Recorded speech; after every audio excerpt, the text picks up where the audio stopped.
CBS News on the Hour, sponsored by Progressive Insurance.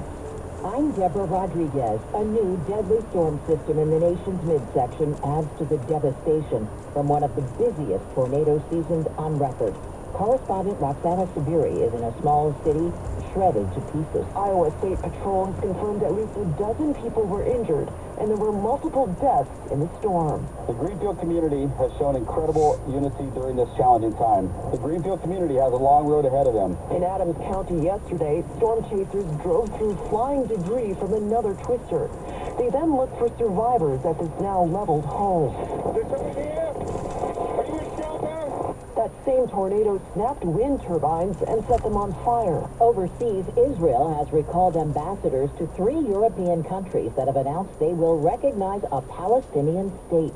CBS's Imtiaz Tayab reports from East Jerusalem. Despite the move this morning by Ireland, Norway, and Spain, most other European nations still believe recognition of a Palestinian state should only come as part of a long-term, negotiated two-state solution to the conflict, a position also held by the U.S. An update on the Singapore Airlines flight that hit severe turbulence yesterday. A Bangkok hospital has just said 58 people from the flight are still being treated at local facilities, with 20 in intensive care. Passengers have described scenes of chaos and terror when the plane suddenly plunged thousands of feet sent of trays, cutlery, and people slamming into the ceiling of the Boeing plane. Vicky Barker, CBS News, London. A British passenger died of a suspected heart attack.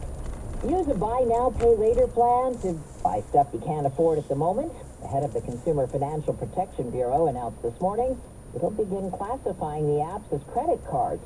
Rohit Chopra tells CBS News it's important when there's a problem. You don't have to jump through all of the hoops that some of these companies have set up.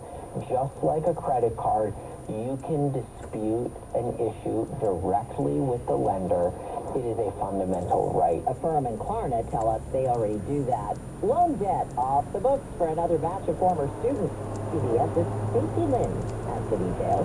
The president's forgiving debt for 160,000 more borrowers who are service workers like teachers, nurses, and law enforcement officials. That brings the total number of Americans who have benefited from the debt relief program to 4.75 million, each receiving on average over $35,000 in debt cancellation. S&P futures down 7.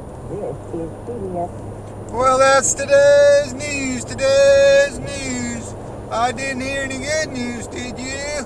I didn't think so. I guess it's all about perspective. The glass is half full. Well, as always, I'd like to thank you again for coming along.